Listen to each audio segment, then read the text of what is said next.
హైదరాబాద్ మొట్టమొదటిసారిగా జీటీవీ వారి జికా multimedia training institute Dilsukhnagar లో ప్రారంభించడం జరిగింది. దీంట్లో 20 సంవత్సరాల అనుభవం గల ఫ్యాకల్టీతో VFX, graphic design, video editing, 2D, 3D animation, UI and UX design courses ప్రారంభించడం జరిగింది. వీరు 100% జాబ్ అష్యూరెన్స్ తో పాటుగా ఇంటర్న్షిప్ ప్రోగ్రామ్ కూడా ఉంది. ఆసక్తి గల వారు కోర్సులో చేరగలరు. మా అడ్రస్ మెట్రో పిల్లర్ నెంబర్ 1530 దగ్గర దిల్సుఖ్ నగర్. మా అడ్రస్ మెట్రో పిల్లర్ నెంబర్ 1530 దగ్గర దిల్సుఖ్ నగర్.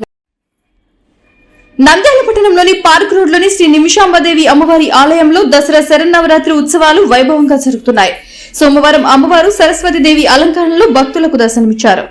ఆర్యక్షత్రియ చిత్తారి సంఘం వారి అభ్యర్థన మేరకు కర్ణాటక రాష్ట్రానికి చెందిన పరమ పూజ్య వామనాష్టమ స్వామీజీ ఆలయంకు విచ్చేశారు. స్వామివారికి ఆలయ నిర్వాహకులు పూర్ణకుంభంతో స్వాగతం పలికారు. తదనంతరం స్వామివారు శ్రీ నిమిషాంబదేవికి ప్రత్యేక పూజలు, హారతులు నిర్వహించారు. ఈ సందర్భంగా స్వామీజీ మాట్లాడుతూ శ్రీ నిమిషాంబ అమ్మవారిని ఒక్క నిమిషం కూడా కళ్ళు ముయ్యకుండా చూడాలని అనిపించిందన్నారు. ఆ పరమేశ్వరి దేవియే శ్రీ నిమిషాంబదేవి రూపంలో ఇక్కడ ఉన్నట్లు అనిపిస్తుందని, అమ్మవారిని దర్శించుకోవడం నాకు చాలా సంతోషంగా కలిగిందని అన్నారు.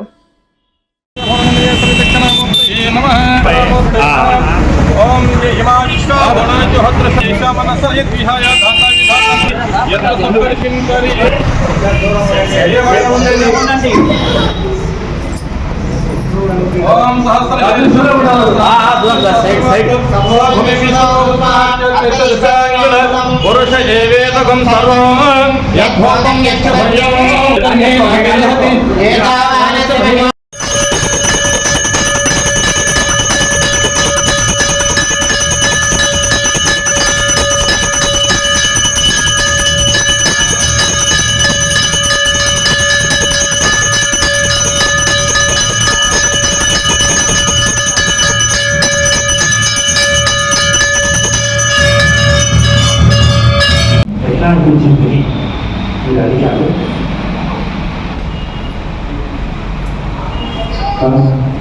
మనకి మన మనిషి కూడా మనిషి అనేది ఉంటారు. దేవతలకు ఉండదు.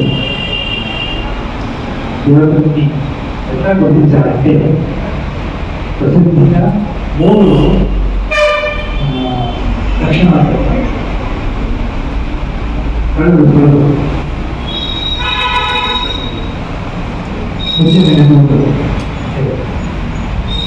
అలాగే ఉంటాయి. ఎక్కడొచ్చి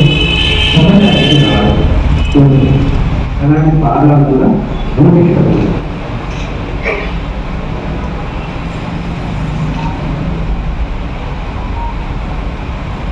అమ్మవారిని రచించినప్పుడు చూస్తున్నప్పుడు కళ్ళు మూసుకోవాలి అనేది అనిపిస్తుంది. చూస్తూనే ఉండాలి, అమ్మవారిని దర్శిస్తూనే ఉండాలి అని ఆలోచన వచ్చింది. సాక్షాత్ పరమాత్మిక పరమేశ్వరి ఇక్కడ ఈ మూర్తిలో వచ్చి ఉన్నావు అనేది ఆలోచన వచ్చింది. కేవలం మూర్తి కాదు, అమ్మవారు ఇందులో సంపూర్ణ ఉన్నారని మనకు ఆలోచన. చాలా చాలా సంతోషం. నువ్వు ఆహ్వానించారు, నువ్వు వచ్చింది ధన్యవాదాలు. అమ్మవారిని దర్శించుకొని ధన్యవాదాలు నేను ఆలోచన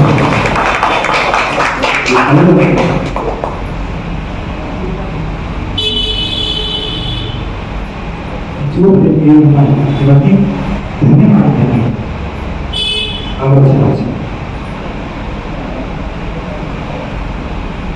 జగద్గురు ఆదిశంకరాచార్య వారు అమ్మవారి స్తోత్రాన్ని చాలా రచించారు. ప్రత్యేక దేవతని స్థుతించారు.